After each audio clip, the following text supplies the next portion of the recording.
This is Daniel, your game master and master of ceremony. This is Tori, and I play Dooley. This is Sorcerer, and I play Ty. This is Becca, and I play Mirgrat. And this is Odyssey, a Babylon 5 story. Welcome aboard.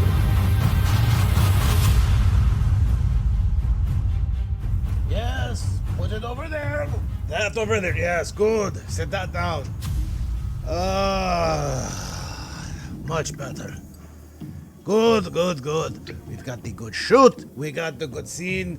I have everything to do, but I have always everything to do.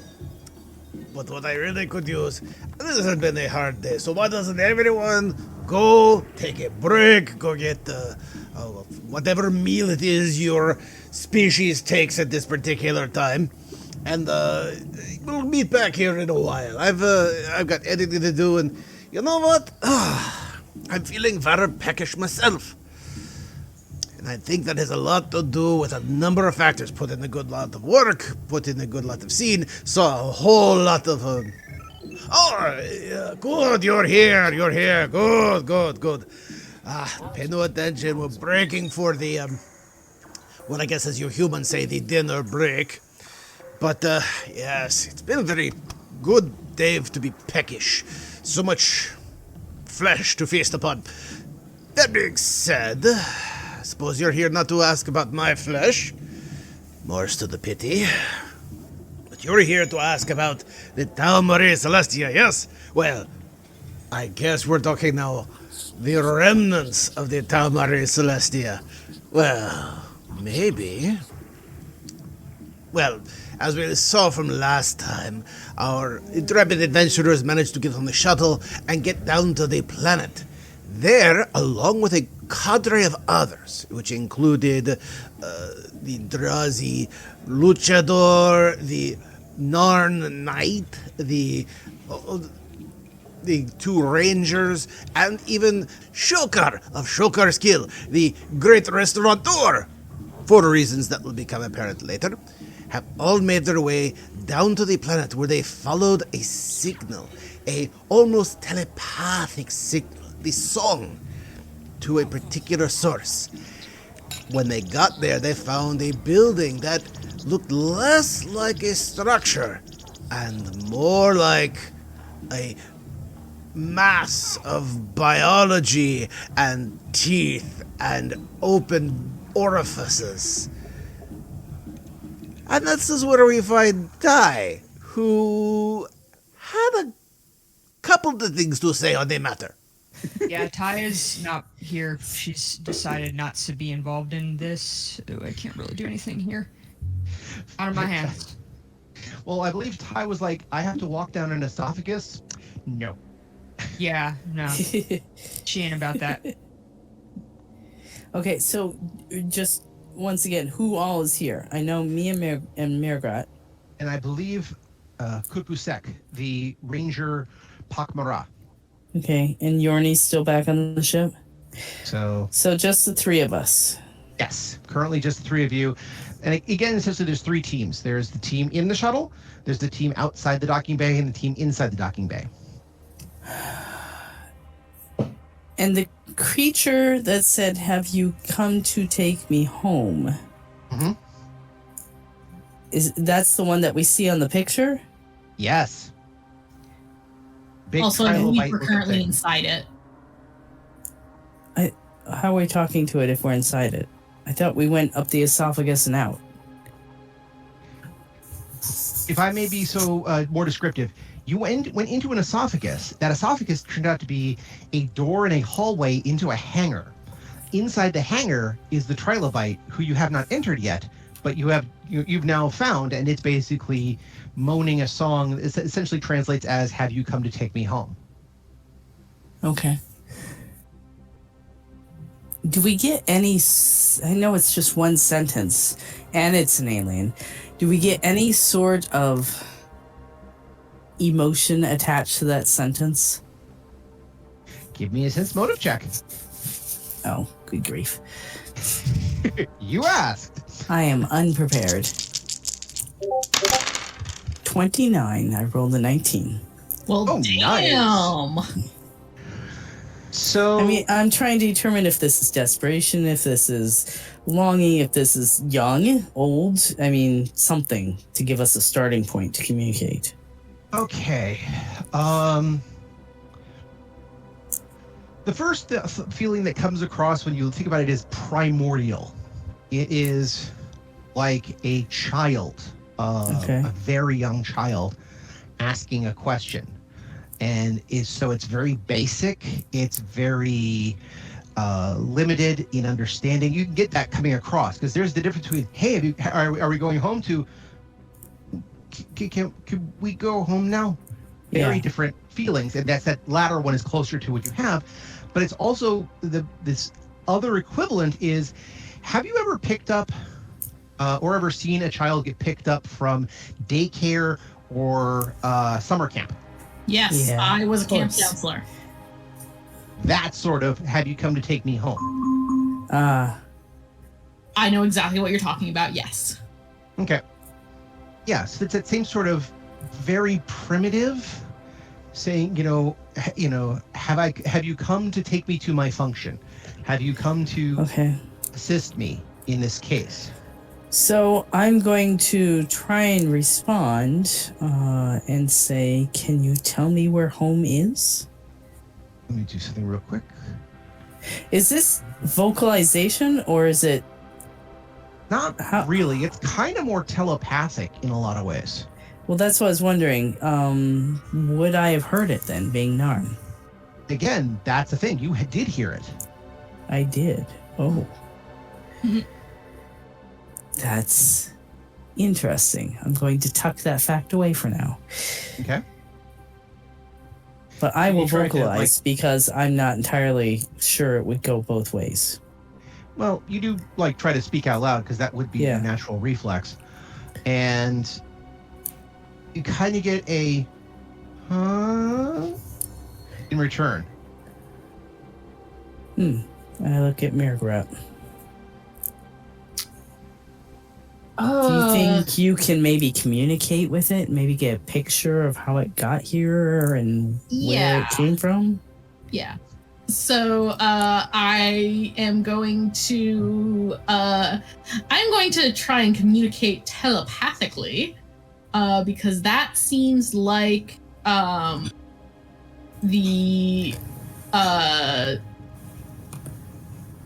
best way to do this. I'm just going to sort of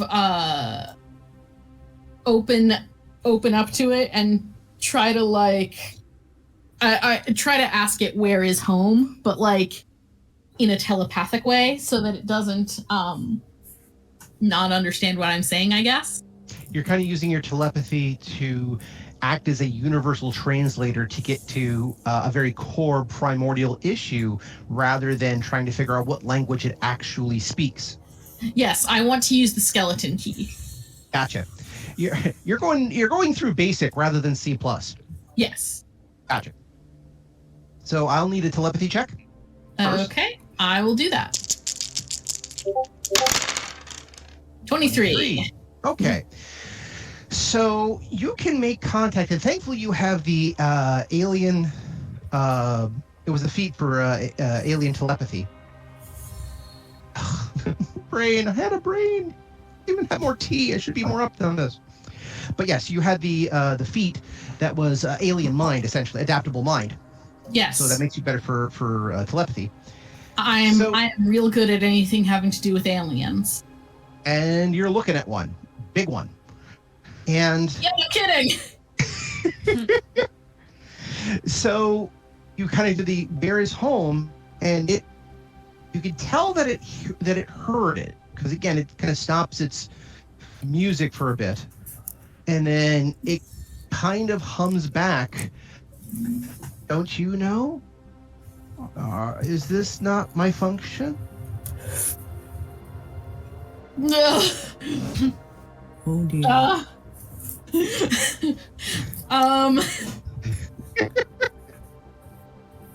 Well, shit. Don't you know my function? What on this? Okay, from that humming noise, is that like a conflict between too cute and oh my god, I'm heartbroken, or is this oh god, what do we do now? This is oh god, what do we do now? Yeah. I'm sorry, I don't really do children in distress. Like I can, but like Ask it where its mother is. yeah, I'm gonna do that. Okay. I'll keep it the same telepathy check, but in that case, give me a quick investigation check. I believe that's investigation for interrogation, essentially. It's not your interrogating, but you know what you mean. It's the You're trying to get draw information answers out. out. I think that's intrigue to gather information. Must you know? Oh, wait. I believe you're correct. Intrigue. Gather information. Yes, it is. Okay, I'll do the intrigue on that one. Okay, cool. Now, granted, this one's talking about buying drinks and making friends, but close enough for Jazz. Oh, not so much. Okay, Oh, you rolled a dear. Listeners, 5. that was a 5. So it's like, well, where's your mommy? What's a mommy? Yeah. How long has it been here? Can you ask that? Okay. Yes, I can. I asked that. Should I roll separately for that? No, this one's fine. Okay. That's a little bit it's different. not gonna have a perception of time, though. It's on a planet. The planet's around a sun. The sun moves. Maybe it will. Or not the sun moves, but the planet moves. What am I saying? Yeah, it might. Fair enough. Kind of a long time. Remember, also, it's been in this hangar, essentially underground, the whole time. Is this hangar pressurized? I mean, It's fine. I mean, again, it was fully closed because, again, you were the ones who opened the esophagus front to get through it. But other than that, everything else seems to be closed. I'm just wondering, is this normally a planet creature or a space creature? If the hangar has an atmosphere, then it needs to stay here. If it can survive in space, we could, easily bring it out. Well, it's a bioship. I think it's designed to survive in space. That's what I thought, but I just wanted to make sure. Well, you wouldn't know that until you did, like, an actual examination of it, but you can try to ask it if you like. Do you remember? I'm going to ask it. Do you remember coming here? No. All right. I turn aside to Mirgrat and I say, I wonder if maybe it was born here and its parent perished. That is entirely possible. Have you ever seen anything like this or read about anything like this? This is entirely outside my experience. It's fascinating. What about, I forgot his name. Their name. I forgot their name. Kupusek? Kupisek, yeah. He says, this is something that I have not encountered before in my travels. I know of bioships from the ancient first ones, but something like this is new. Okay. Perhaps. What do you know of ancient ships? What were they capable of? I only know what the Minbari do about such things. Now we know that the Vorlons had organic technology they put into the white stars, as well as Minbari technology. They also had their own fleets, which were mostly sentient. The only Minbari I'm sorry, go ahead. Go ahead. The only Minbari we have is Aparo, right? Correct. That's not helpful. Hey, it could be worse. It could be Milgram. Milgram's dead. Yeah, That is I know. He'd be equally useless either way. Not necessarily. What was Milgram's purpose before he died? Okay, but if he were alive, we'd have to talk to him. That's your concern. I'm just saying he was a person who worked with the Vorlons. He was a Vorlon carrier and lore keeper for a long time. Yeah, he would actually be more annoying. useful. All right. One other question. We're on this planet that we had basically scanned and talked to the captain about preparing to have people evacuated, right? Did anyone else, to our knowledge, make it on this planet? No. This one was deemed to be uninhabitable in the long term, mostly because it doesn't have much in the way of foliage. Oh, lovely. So basically, right now, besides the people in the shuttlecraft, the people guarding the door, you guys, and this thing, it's kind of considered a lifeless planet. I mean, there's still life, but it's not enough to sustain y'all. Wait, it's been here longer than I can remember. Mirgra, ask it, what has it been eating? Okay. I will ask if you are certain you wish to know the answer. Okay, here's my thought. Let me just play this out. We have a ship that doesn't travel far. This is obviously a space-bound creature. It may have been used as a ship in the past. As Cupidsex said, the Vorlons used organic energy. Well, maybe they started with an organic life form and used them as ships. We may be able to strike up an alliance with this creature to move off this planet, but we need to know how it is sustained. I don't want to climb down its esophagus to find out there's not like a grand suite waiting for me, but instead the stomach. I mean, honestly, even if there is a grand suite, it's probably still the stomach. This is bad saying that. Yeah, I mean, but stomach implies eventually I become the food, and that's not my goal here. Hey, I mean, listen, everyone is food someday. By the way, how pak'ma'ra of a statement is that? 100% pak'ma'ra. I'm fully in character. That is true, but I don't have to go willingly. So, all right. I think we should learn as much as we can about this creature because it may be able to help us off planet, and in doing so, we may be able to free it. I don't know that we can help it get home because we don't know where that is, and they don't know where that is. But perhaps we shall be able to deduce that. That is true. But in order to help take care of it, if we are going to travel together, we need to know what sustains it. So do you I ask? shall check. All right. Okay. I'm going to try and figure out what it's been eating all this time. Okay, so when you ask essentially what you've been eating, you get this kind of a gobbledygook response. So I'm going to need a knowledge biology. I can do that. Yep. Check what modifier is on that. Oh, that's a good modifier. I'm sorry. That's a good modifier. That's a good Who's a good modifier?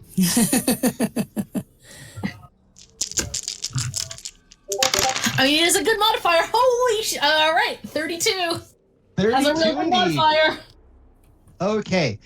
As it kind of spews this gobbledygook, you kind of take a moment to kind of go, okay, what the hell is it actually saying? And two things you become very aware of. One, it's still connected to its docking clamps.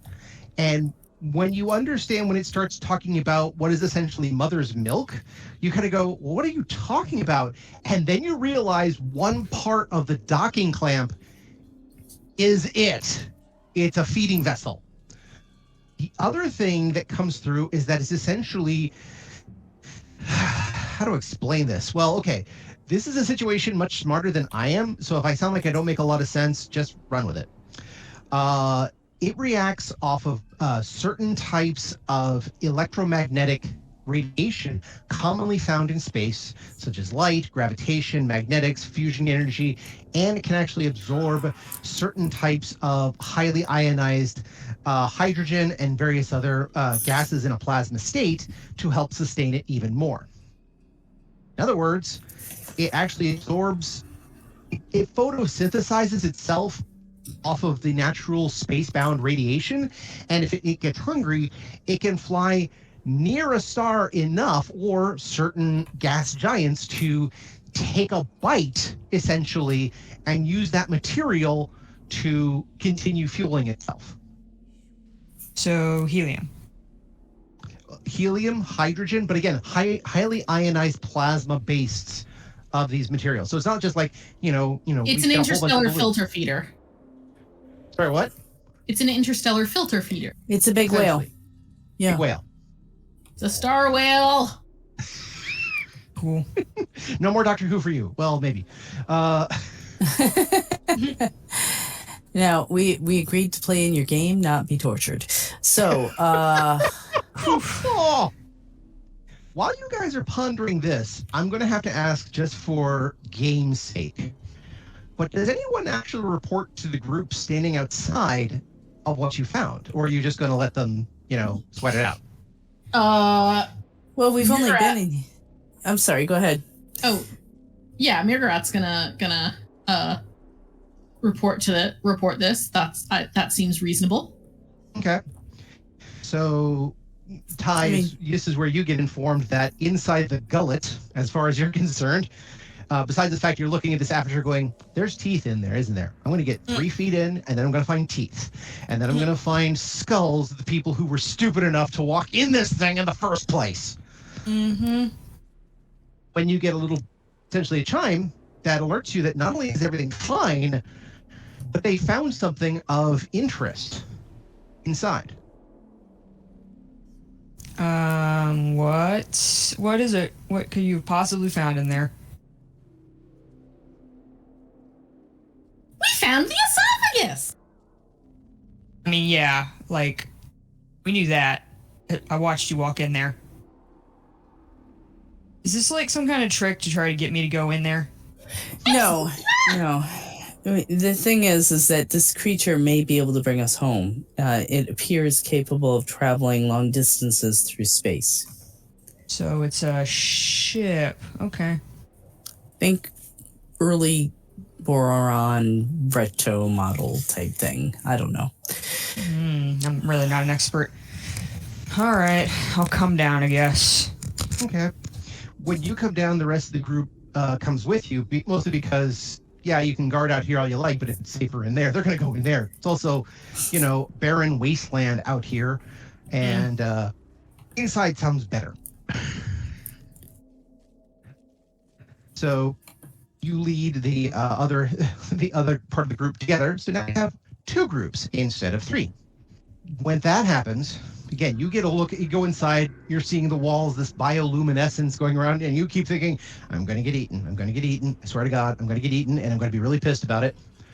And then when the cavern opens up to this giant dome structure, almost immediately you recognize it because you're a trucker.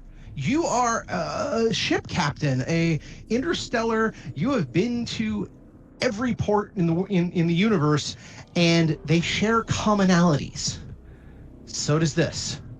Mm-hmm. This is not just a docking bay or a spaceport. This is also a manufactory. I mean, it looks like someone's, like H.R. Geiger's deluded daydream about what a manufactory looks like, but it's still a factory. Huh. Okay.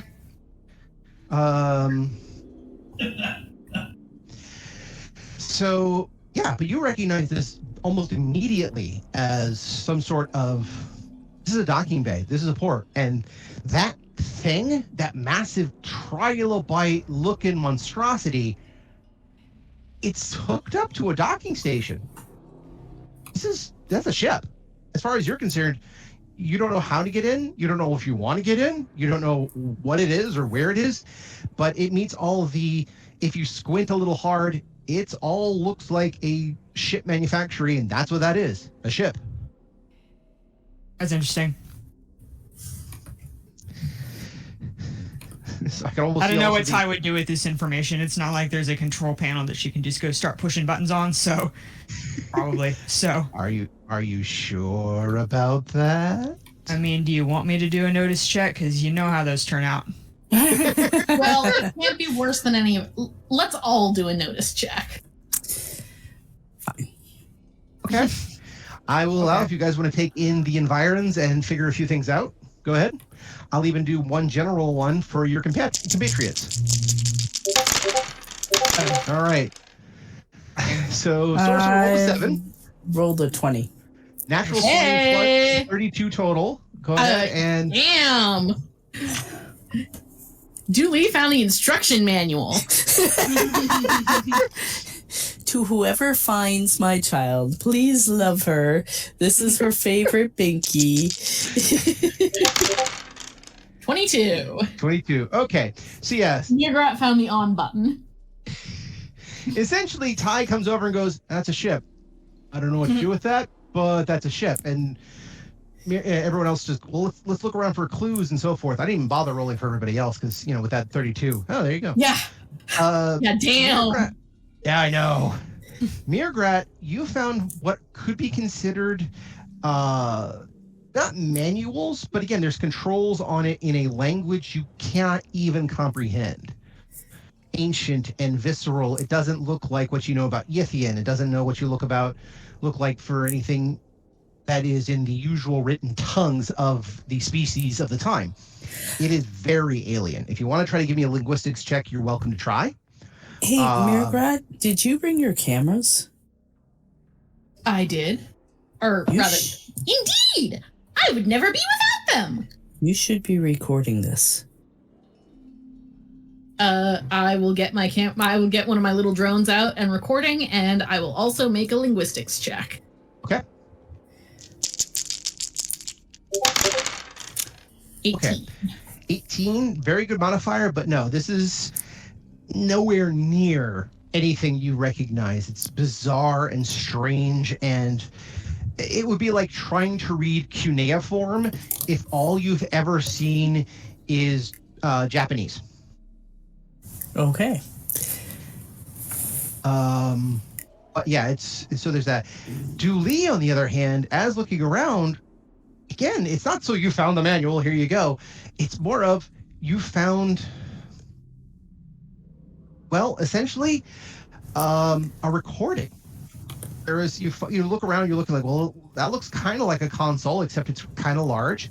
And it's, well, okay, if that's a console, then over here would be, probably controls over here. And then that's got to be, and you accidentally tap something. And when you accidentally tap something, a screen appears, an actual screen.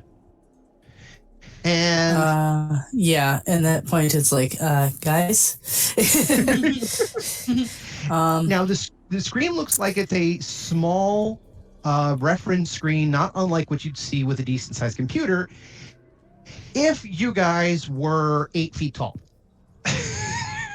So and in this case it counted about 40 inches across, 45 inches across, and it's high up, so everyone who looks at it has to kind of arc their heads a bit.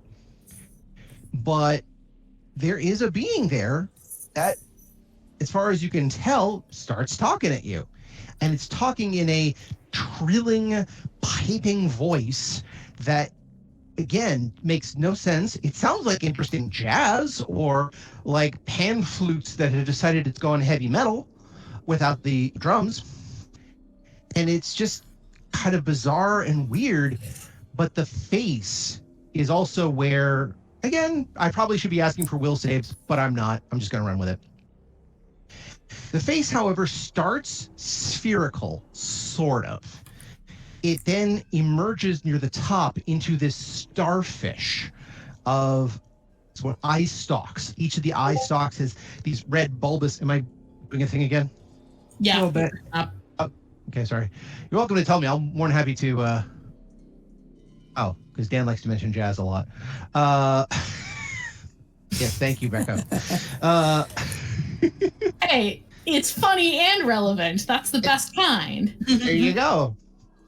Basically, yes, it's this, again, starts off kind of spherical, but then it juts out into a crown or a starfish of eye stalks, each of the eyes at the end of which are bulbous red objects, not unlike a crown's rubies, but they're spherical.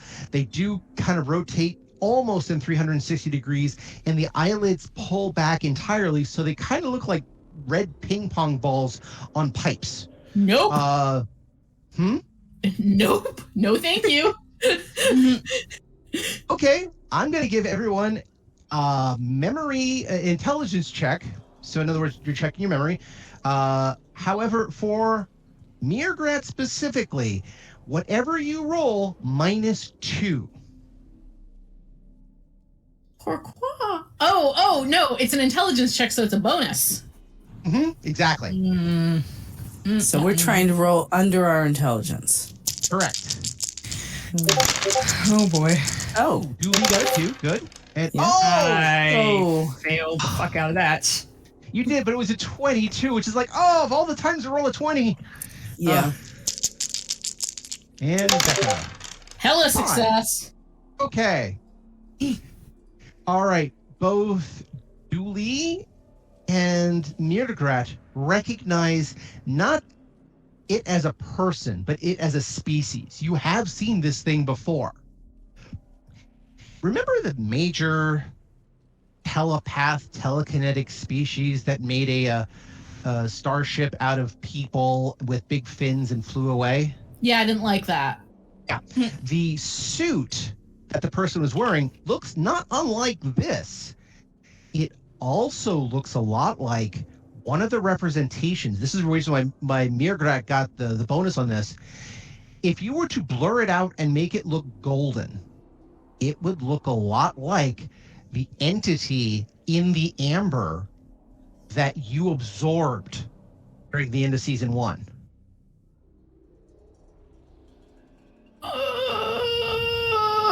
The thing that body snatched me that we had to play Monopoly with? Yes! I didn't like that.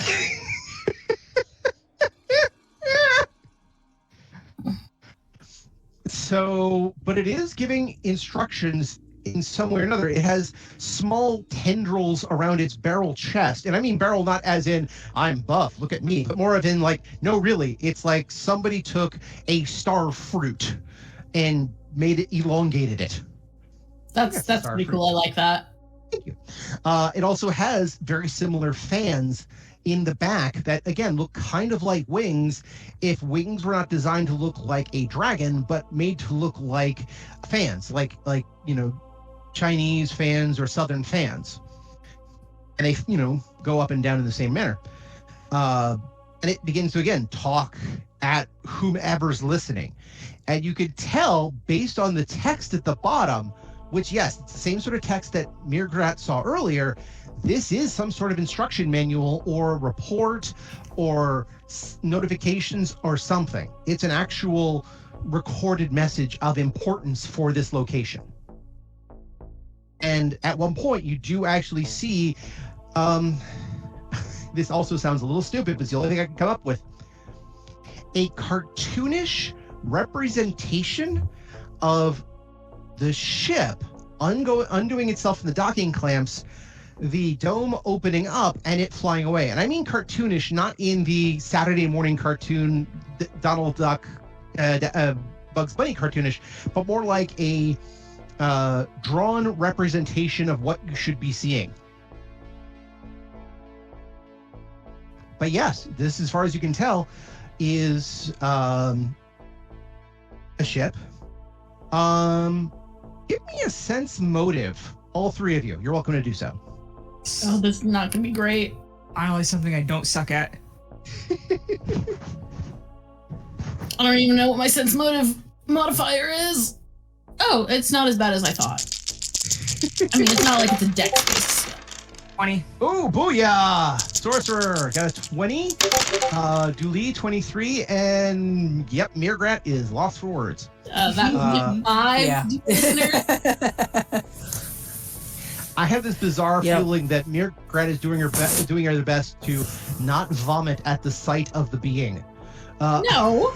Well, I'm just thinking mostly of trauma. Like that thing was inside me, and I got to see it absorb other things. I'm gonna listen. I'm over here. No. Listen, Goodbye. I mean, is Mirgarat suddenly inherently distrustful of this thing? Yes, but also Mirgarat recognizes that they're currently like inside. Listen, sometimes you just have to go with the thrill of discovery. That is true. And let that carry you. Basically, the sense motive tells you that not only is this a bit of an instruction manual, but Sorcerer, you kind of look at this going, hey, wait, this is it is an instruction manual, kinda. It's pre-launch checks. You recognize this as, oh, right, it's a reminder, do this, do that, do this, do that, then you can take off. Got it. And some of the things it's asking for are bizarre and weird, and you couldn't figure out what it was trying to say in the first place, but you know exactly this is essentially a step-by-step check manual for, oh, if you want to take this vessel out, this is how you do it. And some of the cartoonish representations of what you should do give you an idea. So, Ty, I'll also ask this of Dooley, do you have knowledge engineering? I don't think so. No, but hang on, because I think I have like a bonus to some check if that has something to do with ships. Mm-hmm. A synergy? Yeah, I have like a +1 bonus for technical checks if it involves a starship. Okay. I don't know how I would even roll for that.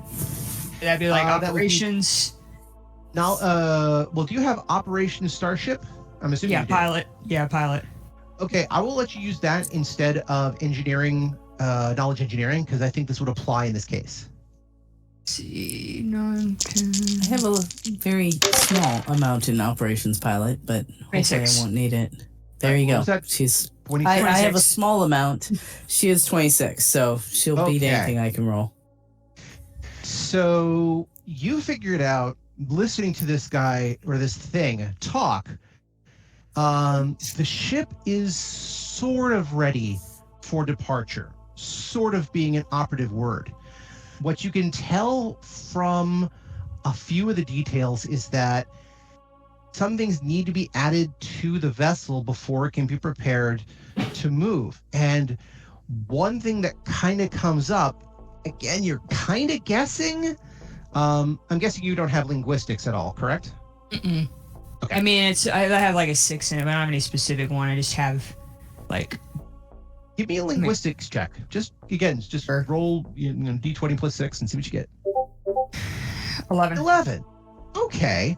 So again, you don't have a great idea of what this person's talking about, but you have a gist. Between the sense motive and this, you have the gist. And again, also with the operations. Dooley, you also get the general idea that this is some sort of step-by-step instruction manual, not unlike the BBC production of Hitchhiker's Guide to the Galaxy. Okay. I do also have linguistics. Go for it. I mean, this isn't one of my specific languages, obviously, but 16. a little more, not much. A little bit better. Between the two of you, what you kind of figured out is that, yes, this is a ship. It is designed to be an interstellar ship, so it is designed to go through space from one star system to the next without a problem. You kind of get the feeling that it is adaptable, but it shares one thing in common with shadow vessels, which are also organic. Vorlon vessels are pretty much beings on their own. They're mostly sentient.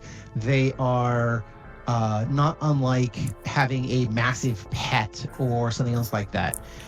Shadow vessels, on the other hand, require data cores. And you can tell, because there's an image of a map and how it's being inserted, there are data cores missing from this vessel because that's how it determines its function. It's given data cores to determine its function and its functionality. Essentially, you have to plug in hard drives, pre-programmed hard drives, for it to work properly. Okay, makes sense. But again, this is all massive supposition from what you can tell from the outside, from this recording by an alien species that's not even remotely human or humanoid. And so you're getting the gist of what it's trying to say. Well, all Ty does is guess what's supposed to be going on and hope it works out. So she's going to tell everybody to start kind of digging, like wandering around looking for things that might be a data core or a computer or another console, something like that. Okay. So go ahead, and if you guys want to do a notice search, or notice or investigate. Investigate's also good for the search in this one. Yeah, that's actually worse. Fine. Let's go. Oh, there you go. Sorcerer 20, nice. Dooley 18, not bad. And do we have a Yes. Mirgrat? Sorry, that's an investigate? I believe investigate will work because I'm trying to do a search. Oh, yes. Investigate checks to search an area. I get a bonus for that because I'm pak'ma'ra. I mean, to be fair, I could pass right by it, not know what it is, so... Again, this is all strange alien stuff, but yeah. 20. Okay, so both Sorcerer and Becca... Okay, by the way, for the record, I think it's hilarious that Sorcerer rolled a 17, got 20, Becca got a 7, and rolled a 7 and got 20. So it's exactly 10 difference between the two of you. It's like, part of me, my ADHD brain went, ooh, that's funny. So in this particular case, both of you kind of stumble across, there are no actual cores that you're familiar with. Again, you're looking at alien technology, but Ty, you understand starports, and if you have things that are like information drives, you don't keep them that far from the vessel, but you don't want to keep them too close to the vessel. You don't want somebody to just grab one, jump in the ship, and go, because then you're going to lose a ship. But you don't want them so far away that they're going to be a problem. So you kind of go, well, they've got to be in this area. Becca, on the other hand, you think you may have found what this data core might be, because there is something here that doesn't look like the rest of them. And there's a bit of a shelf where there's only one of these things on hand. Now, the shelf itself is, again, a reddish material, not unlike, well, meat that has a shellacking on it. Hey, if it has a shellacking on it, then it's fine. Exactly. But there's the thing about this thing that you think may be a data core. In fact, if you have knowledge engineering or even knowledge biology, I'll let you give a roll for this. I know you have knowledge biology.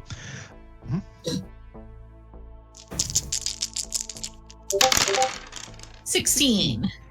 And you rolled a 3 and you still did pretty well. The thing is that it is a carapace covered thing. It kind of feels a little bit more like a seed or an egg for some strange species. Though, again, if you handle it, it probably feels more like a eggplant. But you do notice the neural tissue inside this carapace. Okay. I found the brain. That's good, I think. Maybe. Gotta be on it. Okay, so I found the brain. You're freaking out right now, aren't you? Listen, I'm a little out of my depth here. Like, Sorry. I'm sure Mirgrat would know what to do with this. Me, Becca, is a little bit like, okay, found the brain. But yes, you did find essentially an eggplant, a crystal clear eggplant filled with a gelatinous substance with wrinkles in it that just immediately say to you, this is neural tissue. That's a hell of an heirloom vegetable. Do not saute. Do not saute. Oh, grief. Yeah, you don't saute those. You sous vide them. So, does Mirgrat show this to the group? Yes, Mirgrat shows this to the group. So Mirgrat again goes up. I think I found something. The rest of the group again come over to take a look at it, and Yorni looks over, goes, "That looks like rain in a jatigi fruit." Did You're I very see? astute with your identification of this brain. Please explain to me the nature of the fruit to which you are comparing it. We don't have time for that. Did I see anything resembling this? Damn, in that video? We're not talking about vegetables today. Ties on a mission. Oh my goodness. The video does indicate, again, you're talking about it needs some sort of data core, and when you get down to it, what is neural tissue? It's data core. All right. Did the video show me how to plug it in any way, or what? No, it just basically was kind of a reminder. Don't forget, put on your safety belt. Make sure all hazard lights are off. Install the brain. Yeah. Okay. Super helpful. I guess someone could ask it if it knows what to do with this thing. Someone who's a telepath, so not me. Me. Well, considering there's only one telepath amongst you. Yeah, I will do that. I assume you want me to make a telepathy check? Yep. 24. All right. So, you kind of do the whole, is this yours? Excuse me. I believe what you mean is, pardon me, I believe I have found your brain. Please confirm? So, as you send this telepathically, the song comes back of, oh, is that what that is? So small. Is that all? Dick burn. So it doesn't know how to plug it in? Okay, that's helpful.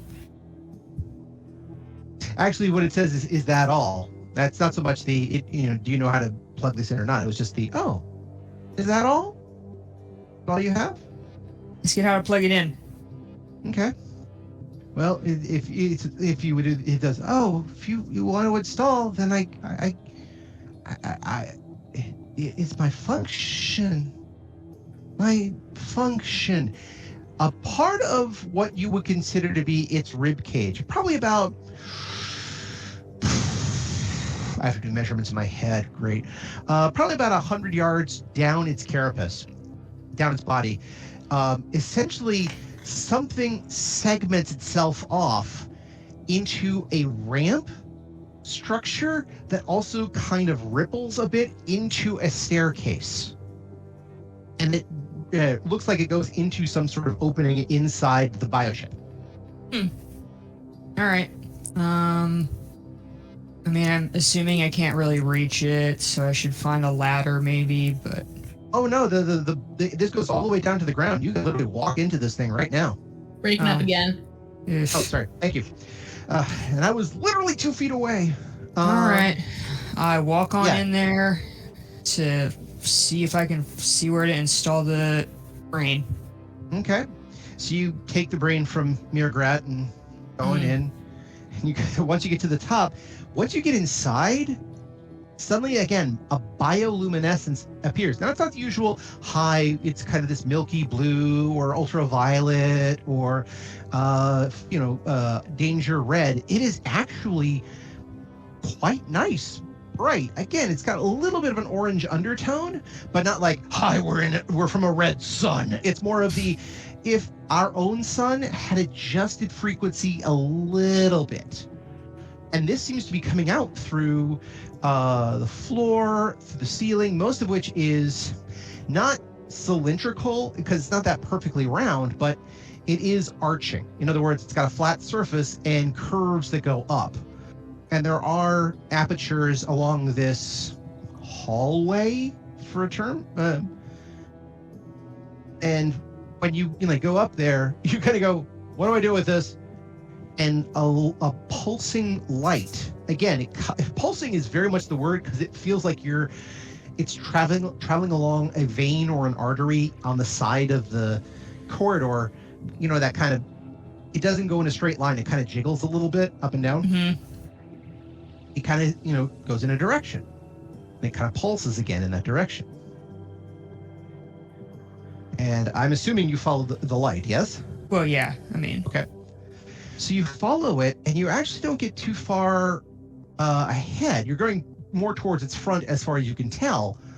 But the light takes you off to a side part where there is not just a massive neural net. I mean, you walk into this room, for lack of a term, and the whole thing is just ringed in neural energy. Essentially, okay, when you look at sci-fi stuff and they say, well, here's an image of the brain, and they have this, weird web of lights that go all around from diode to node to node to node in this kind of, Imagine that being projected on a an oblong room with an arched ceiling. However, the pulses go to this, around to various things, but you do notice that at the other end of the room, there is about 12 open spaces.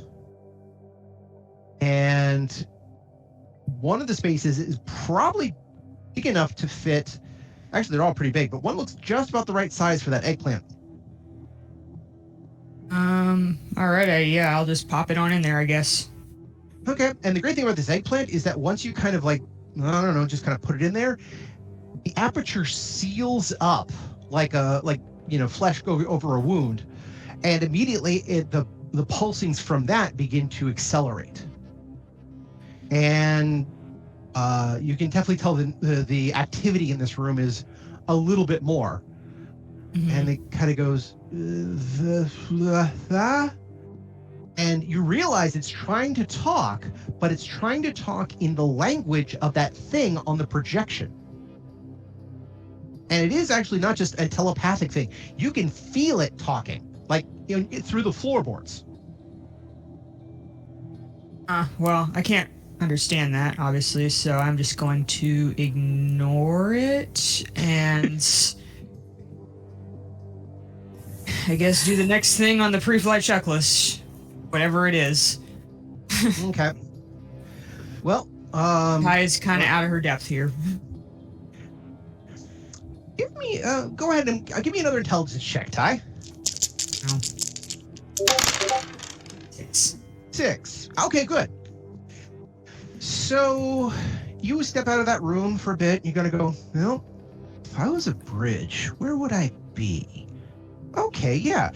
You end up following the corridor to the front. Now, there's a couple of levels here, and you can tell there's obviously a way down to a lower level and a way up to the upper level. And just taking your own instinct, you go to the upper level. Mm-hmm. Once you get to the upper level, there is a room that initially looked kind of bleak and bare. And at one point, you just kind of look up and go, this should be the bridge, right? And you hear a rah, rah. In front of you, the room expands. As it expands, it leaves behind stalactites of stalagmites of material that push up and kind of form and gel into what looks to be some sort of couch, some chairs, you would initially take it to be a console of some type. And in front of you, this massive window opens. And not just as in like it opens, you can now breathe the air, but as in like it was nothing before, and now it's like something opened an eye, and now you can see out in a 270 direction. Sweet. Okay. That's not stressing at all. I waved to Mirgrat and everybody else outside like a fucking idiot. Mirgrat waves back, obviously. So you're like, hi, and Mirgrat is like, what the hell? And Mirgrat's like, hi. Yeah, literally that. Damn straight.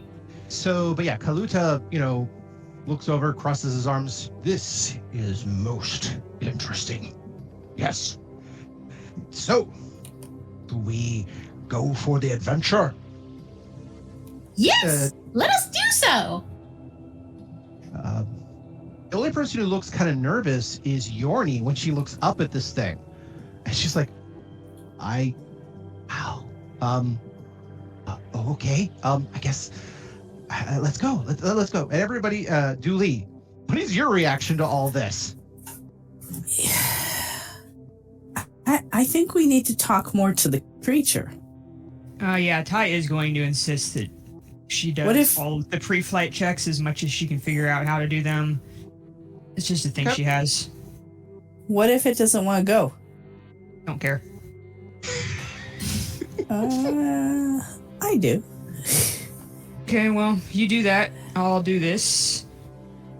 And yeah, everybody else can do whatever they want, I guess. Just wait. Okay, this is a good one.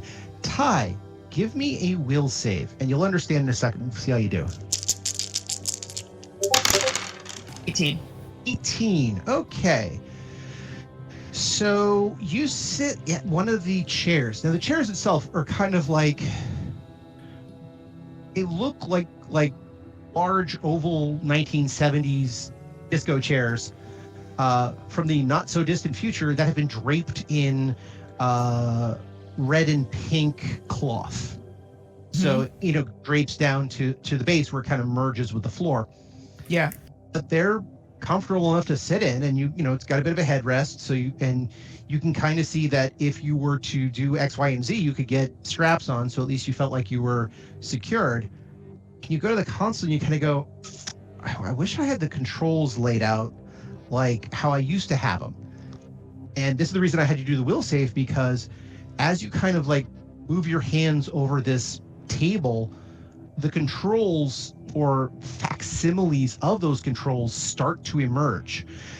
Buttons come up like, if you'll excuse the phrase, looking like pimples, those little raised bits, or anything that looks like a knob or a lever comes out looking like hair or a follicle or something else like that. But after taking a moment and, probably looking at this in absolute horror, you start to realize that this is a meat equivalent of the exact layout you were hoping for. Gross, but I guess that's good.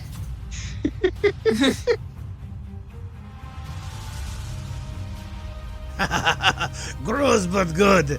If I had a nickel for every time I heard that as a review of one of my movies. But perhaps don't let that stop you from joining us again next time on Odyssey, a Babylon 5 story, where you'll get to find out more disgusting things that are going to happen.